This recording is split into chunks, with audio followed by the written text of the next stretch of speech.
अस्सलाम वालेकुम स्टूडेंट्स, क्या हाल है आपके। मेरा नाम है अबरार चौहान। आज हम चैप्टर नंबर 8 केमिकल इक्विलिब्रियम के अंदर इक्विलिब्रियम कांस्टेंट के एक्सप्रेशंस को स्टडी करेंगे फॉर सम इम्पोर्टेंट रिएक्शंस, जिसमें एस्टर फॉर्मेशन, अमोनिया, PCl5 की डिसोसिएशन, N2O4 की डिकम्पोजिशन भी शामिल है।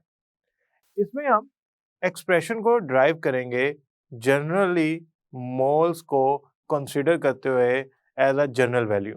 चलते हैं हम अपने लेक्चर की तरफ। स्टूडेंट्स, आज जो हम टॉपिक पढ़ने जा रहे हैं वो बहुत इंपॉर्टेंट टॉपिक है। इसके अंदर हम मुख्तलिफ रिएक्शंस के इक्विलिब्रियम कांस्टेंट के एक्सप्रेशन को ड्राइव करेंगे। हमारे पास इस लिटरेचर के अंदर या इस बुक के अंदर दो तरह के रिएक्शंस हैं। एक्वस फेज रिएक्शंस, जिनमें water as a solvent use होता है, एक्वस फेज रिएक्शन, और दूसरे हैं गैसियस फेज रिएक्शंस या होमोजेनियस गैसियस फेज रिएक्शन, जिनमें reactant and product gaseous state में होती हैं। अब सबसे पहले तो हम एस्टर फॉर्मेशन पढ़ने जा रहे हैं, जो कि एक एक्वस फेज रिएक्शन है, water as a solvent use हुआ है। फिर हम dissociation of PCl5, ammonia and nitrogen के ऑक्साइड की डिकम्पोजिशन, इन सारों को स्टडी करेंगे। लेकिन सबसे पहले जो हम करने जा रहे हैं उसके कुछ पार्ट्स हैं। हम पहले तो ये देखते हैं कि इक्विलिब्रियम एक्सप्रेशन जो हम ड्राइव करते हैं, जो उसका रिजल्ट आता है by considering general concentrations, like मैं अज्यूम कर लेता हूँ रिएक्टेंट के A moles reactant second reactant के B मोल से रिएक्शन करता है और जो प्रोडक्ट बनाता है वो X मोल्स बनाता है। यानी कि मैं बहुत जनरल सिंबल्स यूज करता हुआ for moles, for volume V as a symbol use करता हुआ जब मैं इक्विलिब्रियम एक्सप्रेशन ड्राइव करूंगा तो उससे कुछ हम बेसिक रिलेशंस भी स्टडी करेंगे। क्या वॉल्यूम हमारे इक्विलिब्रियम एक्सप्रेशन में आता है या नहीं आता, क्या उसका इक्विलिब्रियम एक्सप्रेशन से कोई लिंक बनता है या नहीं बनता, ये सारी चीजें हमने डिस्कस करनी है। सो टेक्निकली ये सिर्फ डेरिवेशन ऑफ एक्सप्रेशन नहीं है, इसमें और भी बहुत सा नॉलेज है। चलते हैं हम पहले टॉपिक की तरफ, पहले पार्ट की तरफ, formation of ester which is aqueous phase reaction. Formation of ester which is actually aqueous phase reaction, यानी कि इसमें हमारे जो रिएक्टेंट्स हैं और जो हमारा सोल्यूशन है, सिस्टम रिएक्शन मिक्सचर है, वो एक्वस यानी कि वाटर सॉल्वेंट के अंदर है। फॉर्मेशन ऑफ एस्टर होती कैसे है, जरा इसको देखें। जब कार्बोक्सिलिक एसिड रिएक्शन करता है अल्कोहल से, तो वो रिएक्शन रिवर्सिबल होता है। ये रिएक्शन होता है in the presence of any mineral acid, जैसे कि सल्फ्यूरिक एसिड के कुछ drop as a catalyst use करने होते हैं, और बनाते हैं एस्टर प्लस वाटर। ये आप सेकंड ईयर चैप्टर नंबर 13 में डिटेल से पढ़ेंगे विद मैकेनिज्म कि ये फॉर्मेशन होती कैसे है, कैसे ये जो आपका प्रोटॉन है ये रिएक्शन इनिशिएट करवाता है और प्रोडक्ट बनाता है, एस्टर फॉर्मेशन होती है। वैसे एस्टर हमारे लिए इसलिए भी इम्पोर्टेंट है, मैं जैसा कि आपको पहले भी बताया है कि ये आर्टिफिशियल फ्लेवर्स के तौर पे यूज होते हैं। अब हम इसको प्रॉपरली यूज करते हैं कोई सर्टेन कार्बोक्सिलिक एसिड और उसमें सर्टेन अल्कोहल डाल के एक खास स्पेसिफिक एस्टर बनाते हैं और वाटर फॉर्म करते हैं। तो हम ऐसा करते हैं, लेते हैं एसिटिक एसिड CH3COOH, ये एसिड है, ठीक है, एसिटिक एसिड, इसके यहाँ लिख लेते हैं एसिटिक एसिड। इसमें मैं ऐड करता हूँ alcohol, ethanol C2H5OH under the presence of catalyst और मिनरल एसिड, यानी कि सल्फ्यूरिक एसिड वगैरह के कुछ ड्रॉप्स, ये बनाएगा एस्टर। अच्छा, एस्टर में होता क्या है, अगर मैं आपको वैसे समझाने के लिए बता रहा हूँ, ये H और ये OH मिलके वाटर बना लेते हैं।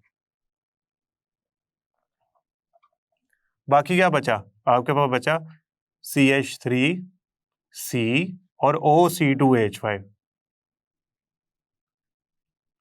ये बन गया एस्टर। एस्टर का जो वैसे जनरल फार्मूला होता है ना, वो आप यूं समझे RC डबल बॉन्ड O फिर OR'। अब ये एक अल्काइल ग्रुप है, ये दूसरा अल्काइल ग्रुप है, और ये जो है शो कर रहा है C2O को, ये आपका बन गया एस्टर। और ये रिएक्शन किससे करके बना है? अल्कोहल से। और अल्कोहल कौन सा था हमारे पास? एथानॉल। स्टूडेंट होगा क्या? देखिए मैं आपको ना पहले एक बात समझाना चाहता हूं। यहां आपके सामने एक टेबल है। देखिए जब रिएक्शन स्टार्ट हुआ, ये रिएक्शन ऊपर लिखा हुआ है शुरू में, जब रिएक्शन स्टार्ट हुआ तो टाइम जब 0 था तो जो रिएक्टेंट्स हैं उनकी कंसंट्रेशन से हम अज्यूम कर लेते हैं 6 मोल थी दोनों की, 6 मोल पर डीएम क्यूब, 6 मोल पर डीएम क्यूब। जब टाइम 0 था, रिएक्शन स्टार्ट नहीं हुआ, होने जा रहा है, तो प्रोडक्ट कितनी बनी? 0। क्यों? रिएक्टेंट रिएक्ट करेंगे तो प्रोडक्ट बनाएंगे। तो फर्स्ट लाइन आप देख सकते हैं कि उसमें हमने 6 मोल्स लिख तो दिए रिएक्टेंट के, प्रोडक्ट के कुछ नहीं लिखा। आफ्टर सर्टेन टाइम रिएक्टेंट के मोल 4 हो गए, इसका मतलब उनका कुछ हिस्सा प्रोडक्ट में कन्वर्ट हो गया। देखिए प्रोडक्ट के मोल बनना शुरू हो गए। आहिस्ता आहिस्ता हो क्या रहा है, रिएक्टेंट के मोल जो है वो कम होते जा रहे हैं, प्रोडक्ट के मोल बढ़ते जा रहे हैं। अब देखें, लेकिन आखिरी 2 लाइनों में देखें, रिएक्टेंट के मोल्स चेंज होना बंद हो गए, प्रोडक्ट के मोल चेंज होना बंद हो गए। हुआ क्या है? रिएक्शन तो चल रहा है, रिएक्शन फॉरवर्ड डायरेक्शन में भी चल रहा है, रिवर्स डायरेक्शन में भी चल रहा है। शुरू में रिएक्शन के कोई चेंज नहीं था, सिर्फ रिएक्टेंट के मोल थे। रिएक्टेंट के मोल ऐसा ऐसा कम होते होते कांस्टेंट हो गए, यानी कि उनकी जो कंसंट्रेशन है मोल पर डीएम क्यूब, अगर मैं सही बात करूं, एग्जैक्ट एक्यूरेट बात करूं, कंसंट्रेशन ऑफ रिएक्टेंट्स कम होना बंद हो गई, कांस्टेंट हो गई, चेंज होना बंद हो गई। प्रोडक्ट की कंसंट्रेशन बढ़ना शुरू हो गई थी रिएक्शन मिक्सचर में, वो चेंज होना बंद हो गई। हुआ क्या है असल में ना, ये जो आखिरी 2 लाइंस है ना, ये शो कर रही हैं, इंडिकेट कर रही हैं कि आपका इक्विलिब्रियम एस्टेब्लिश हो गया है। रेट ऑफ फॉरवर्ड और रिवर्स रिएक्शन बराबर स्पीड से चलना शुरू हो गए हैं, बराबर रेट से चलना शुरू हो गए हैं, जिससे चेंज इन कंसंट्रेशन नहीं आ रहा। अब मुझे कहां से ये चीजें पता लगी? मैंने किया क्या, मैंने ना आफ्टर सर्टेन टाइम इंटरवल, मतलब मैं ये कहना चाह रहा हूं आफ्टर सर्टेन टाइम इंटरवल में एसिटिक एसिड का सैंपल मिक्सचर में से, देखे ना मेरे पास रिएक्शन मिक्सचर जो है उसमें एक एसिड है, एसिड को टाइट्रेशन से निकाला जा सकता है। मैं क्या करूंगा, रिएक्शन मिक्सचर के अंदर से थोड़ा थोड़ा सैंपल लेना शुरू कर दूंगा। वो सैंपल वक्फे वक्फे से लूंगा। मसलन मेरा रिएक्शन हो रहा है, तो आपने देखा कि शुरू में T0 पे मैंने जब ऐड किया था एसिटिक एसिड, वो तो मैंने जानता था ना मैंने कितनी कंसंट्रेशन में ऐड किया है, 6 में, तो वो तो मुझे पता है। आफ्टर 20 सेकेंड मैंने रिएक्शन मिक्सचर में से सैंपल निकाला, उसकी टाइट्रेशन की, फिर आफ्टर 20 सेकेंड फिर मैंने सैंपल निकाला, फिर टाइट्रेशन की, तो उसमें मुझे एसिटिक एसिड की क्वांटिटी पता लगना शुरू हो गई।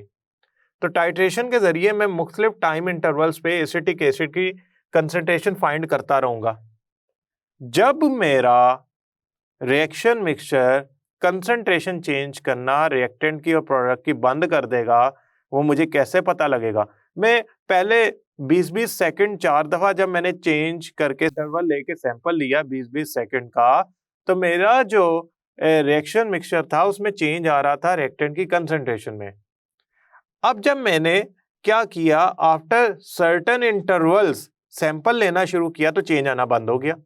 जैसा कि आपके सामने ये टेबल बना हुआ है, इस टेबल में आप देख सकते हैं कि अगर हम पहले कुछ टाइम इंटरवल्स में सैंपल लेंगे तो हर सैंपल में एसिटिक एसिड की कंसंट्रेशन डिफरेंट आएगी। आखिरी 2 में लेंगे तो एसिटिक एसिड की कंसंट्रेशन सेम आएगी। क्यों? उसकी कंसंट्रेशन चेंज होना बंद हो गई है। क्यों? इक्विलिब्रियम आ गया है। इक्विलिब्रियम पे क्या होता है, rate of forward direction rate of reverse direction के इक्वल हो जाता है। सो टेक्निकली मैं चेक कर रहा हूं वक्फे वक्फे से रिएक्शन मिक्सचर के अंदर मेरा एसिटिक एसिड कम हो रहा है या कांस्टेंट हो गया है।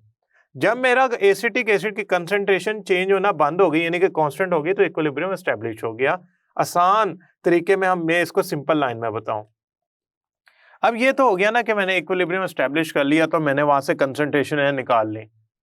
क्यों ना हम जनरल बात अज्यूम कर लें, से हम कहते हैं एसिटिक एसिड के ए मोल्स डाले थे टाइम 0 पे, तो अल्कोहल के मैंने बी मोल्स डाले थे, और इसके शुरू में 0 मोल्स होंगे और इसके भी 0।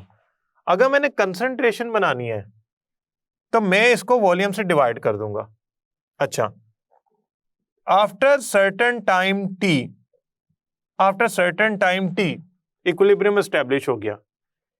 ए के अंदर से कुछ मोल्स निकलकर और बी के अंदर से भी कुछ मोल्स या ए और बी की कंसंट्रेशन का कुछ हिस्सा प्रोडक्ट में चेंज हो गया।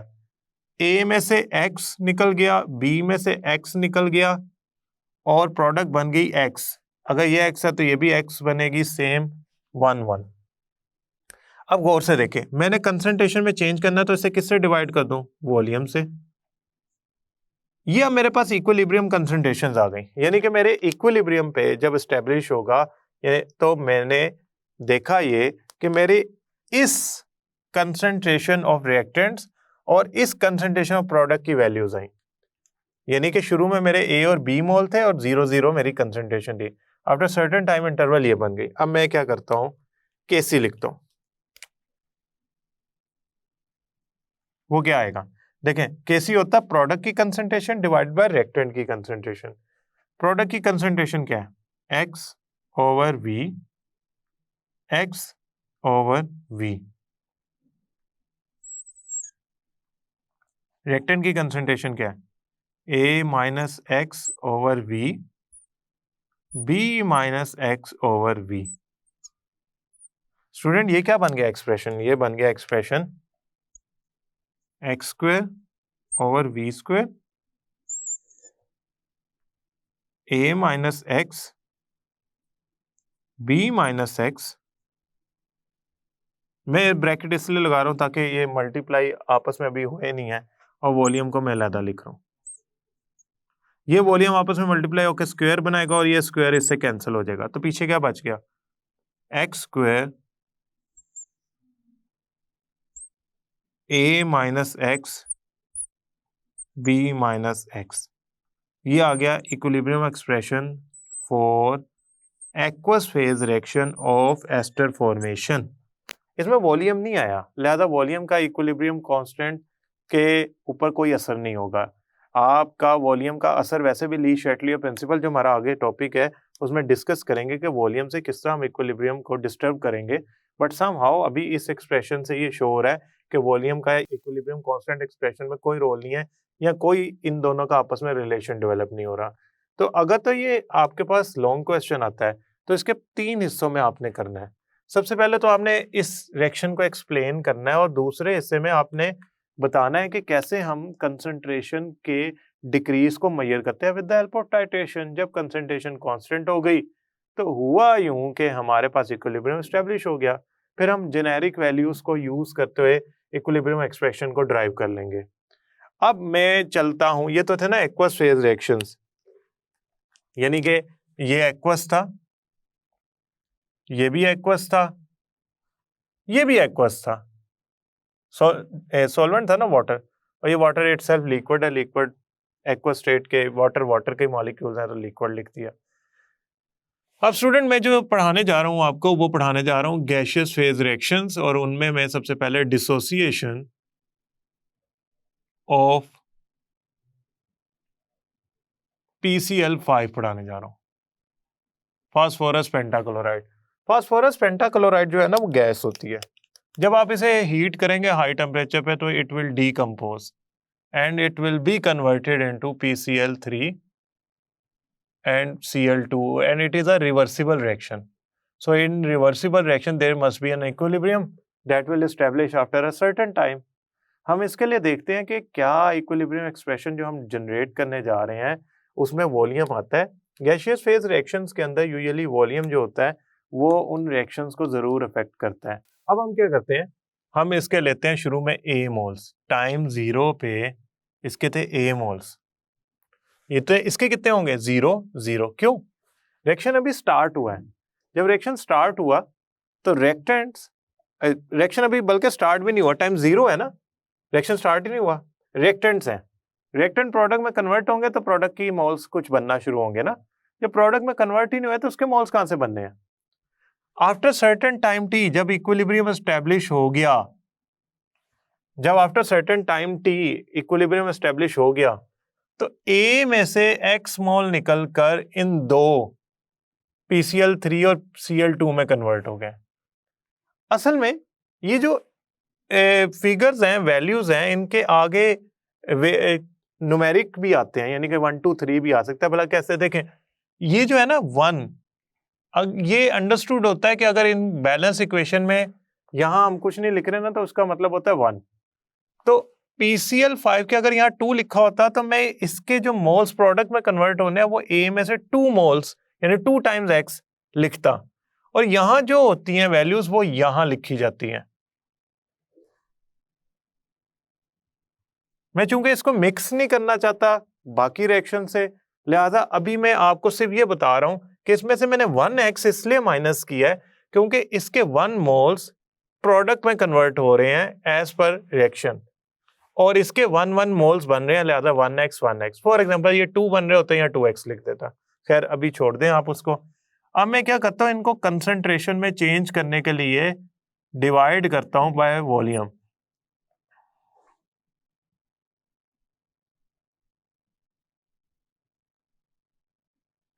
अगर आप इसे डिवाइड करेंगे ना वॉल्यूम के साथ, तो ये वाला एक्सप्रेशन क्या बन जाएगा, a minus x over v. ये क्या बन जाएगा, x ओवर v। ये क्या बन जाएगा, x ओवर v। मैंने क्या किया, मोल्स को डिवाइड कर दिया वॉल्यूम से, तो कंसंट्रेशन बन गई मोल पर डीएम क्यूब। अब स्टूडेंट, वैसे ही होमोजेनियस गैसियस फेज रिएक्शन का मैं आपको ऑलरेडी बता चुका हूं, ध्यान में रखिएगा। अगर इसमें वॉल्यूम के फैक्टर को कैंसिल आउट, वो चूंकि इसमें कैंसिल आउट हुआ है, जरूरी नहीं इसमें भी कैंसिल आउट हो जाए, और अगर वो अपीयर हो जाता है तो आपने वहां लिखना है कि अगर वॉल्यूम अपीयर होता है रेट एक्सप्रेशन में, तो वो इक्विलिब्रियम यानी कि इक्विलिब्रियम कांस्टेंट केसी को अफेक्ट करेगा, उससे कोई ना कोई इक्विलिब्रियम पे इफेक्ट आएगा। अब मैं इसका केसी लिखता हूं। केसी किसके इक्वल होता है, प्रोडक्ट की कंसंट्रेशन डिवाइडेड बाय रिएक्टेंट की कंसंट्रेशन। प्रोडक्ट की कंसंट्रेशन क्या है, एक्स ओवर वी। रिएक्टेंट की कंसंट्रेशन क्या है, a minus x over v. अब स्टूडेंट, ये इसको जरा मैं फर्दर लिखता हूं, x square over v square, a minus x over v. अब ये देखें, ये कैंसिल हो गया, बना x square over v into a minus x, simplify कर लिया। अब ये जरा गौर से देखना है आपने, केसी का जो एक्सप्रेशन आया ना, वो आया x square a minus x v. अब ये v डिनोमिनेटर में अवेलेबल है, इसका मतलब इसको चेंज करने से आपका इक्विलिब्रियम डिस्टर्ब होगा। ऐसा नहीं है कि गैसियस फेज रिएक्शन में आप किसी गैसियस फेज रिएक्शन जिसमें आपके इक्विलिब्रियम एक्सप्रेशन में वॉल्यूम आ रहा है, अब यहाँ पे वॉल्यूम आ रहा है केसी के इनवर्स में, तो इसका इफेक्ट डिफरेंट होगा। अगर ये कुछ अज्यूम कर रहा हूं, मैं ये नहीं कह रहा कि ये इसका ही एक्सप्रेशन लिख रहा हूं, मैं अज्यूम करता हूं कोई एक्सप्रेशन आता है v into x square over a minus x, तो अब ये आ रहा है न्यूमिरेटर में। न्यूमिरेटर में आने से इसका इफेक्ट केसी पे डिफरेंट होगा, अभी ये डिनोमिनेटर में आ रहा है तो इसका इफेक्ट डिफरेंट होगा केसी के ऊपर। समहाउ मैं अभी इसको मिटा देता हूं क्योंकि आगे ये यूज होना है। समहाउ कहने का ये मतलब है कि अब वॉल्यूम का इक्विलिब्रियम कांस्टेंट के ऊपर इफेक्ट आएगा। तो स्टूडेंट, हम यहां लिखते हैं, this expression is not independent of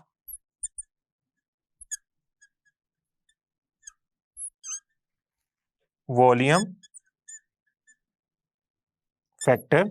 अगर ये इंडिपेंडेंट नहीं है तो इसका मतलब क्या है, the volume will have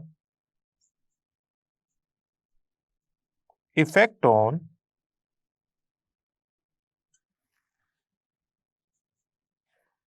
what, equilibrium position या equilibrium। अब वो वॉल्यूम का इफेक्ट न्यूमिनेटर में आए डिनोमिनेटर में आए, वो क्या होगा, वो हम ली शैटलियर प्रिंसिपल में पढ़ेंगे। अभी हमने ये वेरीफाई किया कि जरूरी नहीं कि केसी में वॉल्यूम आता ही नहीं है, समटाइम आ भी जाता है। अब हम चलते हैं दूसरे पार्ट की तरफ और कुछ और इक्विलिब्रियम एक्सप्रेशन का जो केसी का एक्सप्रेशन है, इक्विलिब्रियम कांस्टेंट का एक्सप्रेशन है, वो ड्राइव करते हैं। स्टूडेंट्स, अब हम करने जा रहे हैं दो रिएक्शंस को। ये थोड़े से कॉम्प्लेक्स हैं, लिहाजा इसको समझने में थोड़ा सा आपको ध्यान देना पड़ेगा। सबसे पहले हम डिकम्पोजिशन ऑफ नाइट्रोजन ऑक्साइड है हमारे पास एक, कौन से वाला, N2O4, डिकम्पोजिशन ऑफ N2O4। इसको हम, अच्छा ये भी गैसियस फेज रिएक्शन है, प्लीज इसको अंडरस्टैंड करें कि लिक्विड फेज रिएक्शन नहीं है, ये गैसियस फेज रिएक्शन है। अच्छा, N2O4 गैस को अगर मैं हीट करूं तो वो डिकम्पोज हो जाता है नाइट्रोजन डाइऑक्साइड में, और ये भी गैस है। It means it is a gaseous phase reaction, reactant and product gaseous phase में। अगर मैं कहूं टाइम 0 है, कलर चेंज कर लेते हैं, टाइम 0 है, तो इसके A मोल्स और इसके 0 मोल्स, मैं कहता हूं टाइम 0 नहीं है। अब इक्विलिब्रियम आ गया, यानी कि T time is what, at equilibrium. तो इक्विलिब्रियम पे क्या होगा, A में से X मोल निकल गए और प्रोडक्ट के 2X मोल बन गए। अब आप कहेंगे 2X कहां से आ गया, X आना चाहिए था। मैंने आपको याद है बताया था, जो मोल्स होते हैं प्रोडक्ट के, वहां वो उसे मल्टीप्लाई कर दे। फॉर एग्जांपल 3 होता तो यह 3X आ जाता। अब कंसंट्रेशन में कन्वर्ट करने के लिए आप क्या करें, डिवाइड कर दें वॉल्यूम से। तो ये क्या बन गया, A minus x over volume, 2X over volume. ये वॉल्यूम जो है ना V फैक्टर, आप इसे थोड़ा सा अंडरस्टैंड करें। ये रिएक्शन मिक्सचर का जो वॉल्यूम है ना एट इक्विलिब्रियम, ये वो है, यानी कि इसमें N2O4 और NO2 दोनों का मिला के जो इक्विलिब्रियम पर वॉल्यूम बनेगा, ये टोटल वॉल्यूम है। अब मैं इसका केसी एक्सप्रेशन लिखता हूं। KC expression is equal to product की कंसंट्रेशन डिवाइड बाय रिएक्टेंट की कंसंट्रेशन। प्रोडक्ट की कंसंट्रेशन है 2X ओवर V, रिएक्टेंट की कंसंट्रेशन है A minus x over V। अब एक बात सोचें, ये थी प्रोडक्ट की कंसंट्रेशन, और हमने ये पढ़ा था कि अगर हमारे पास इक्वेशन हो A के A मोल्स प्लस B के B moles is making C के C मोल्स देन D के D मोल्स, तो उसके लिए K का एक्सप्रेशन जो था ना वो कुछ इस तरह था, C के C मोल्स, D के D मोल्स एक्सपोनेंट में आ गए थे, और A के A मोल्स, B के B मोल्स एक्सपोनेंट में आ गए थे। तो इधर इसके जो मोल्स हैं वो तो मैंने एक्सपोनेंट में लिख रहे हैं ना, क्योंकि अब ये expression making C plus D reversible reaction तो नहीं है। ये एक ऐसा रिवर्सिबल रिएक्शन है जिसमें जो नंबर ऑफ मोल्स हैं बैलेंस केमिकल इक्वेशन में वो 1 के अलावा है। तो मैंने यहाँ स्क्वायर लिख दिया। तो स्टूडेंट ये क्या बन गया, ये बन गया 4x square over V square, A minus x over V। तो मेरा एक्सप्रेशन बन गया KC का, KC is equal to 4x square over V into A minus x. Now Le Chatelier principle के जरिए हम वॉल्यूम का इक्विलिब्रियम पोजीशन को डिस्टर्ब करने का जो सारा का सारा डिस्कशन है वो डिटेल में पढ़ लेंगे। बट अभी एक्सप्रेशन ये बता रहा है कि V डिनोमिनेटर में आ रहा है, इसका मतलब ये है कि V का इफेक्ट होगा इक्विलिब्रियम पे, आप उसके इफेक्ट को निग्लेक्ट नहीं कर सकते। गैसियस फेज रिएक्शंस में यूजुअली जो V है ना वो न्यूमिनेटर या डिनोमिनेटर दोनों में आ जाता है। तो अपेरेंटली इनका इफेक्ट भी होता है बड़ा वाजे। उस इफेक्ट को ली शैटलियर प्रिंसिपल में डिटेल में डिस्कस किया गया है। मैं अभी इसलिए उस तरफ नहीं जा रहा because it is a long question with very much information.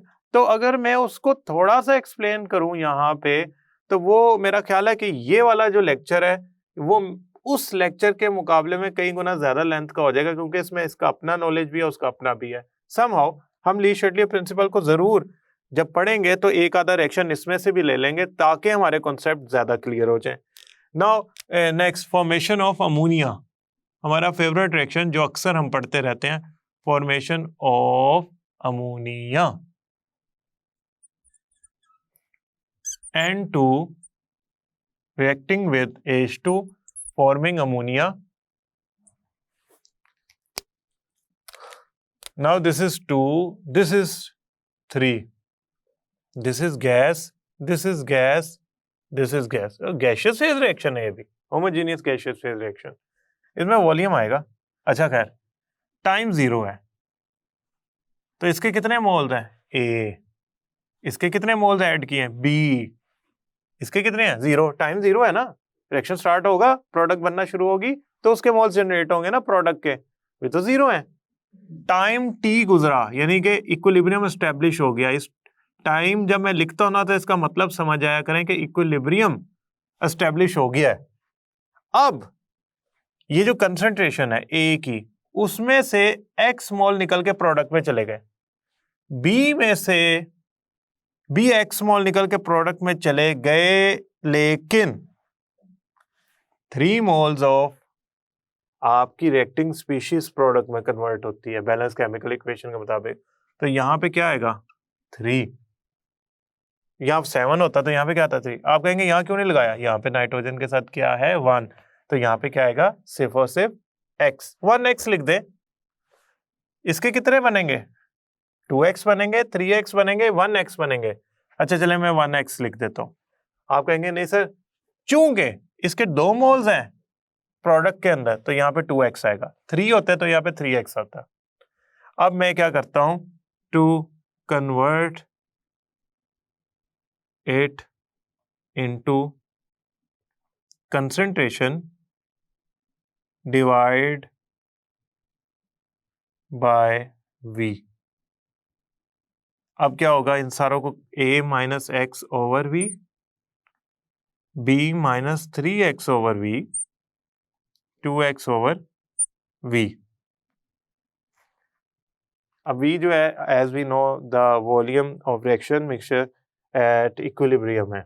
इसका जो इक्विलिब्रियम एक्सप्रेशन है ना, उसमें थोड़े स्टेप ज्यादा होंगे। Kc is equal to product की concentration 2x divided by v,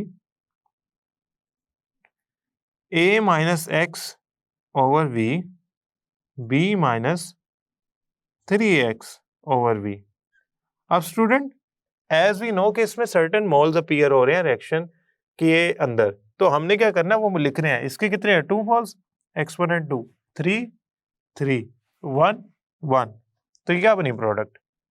2x square, नहीं 2 2 जार 4 होता है ना, 2 2 जार 4, तो यहाँ पे 2 नहीं आएगा, इट शुड बी 4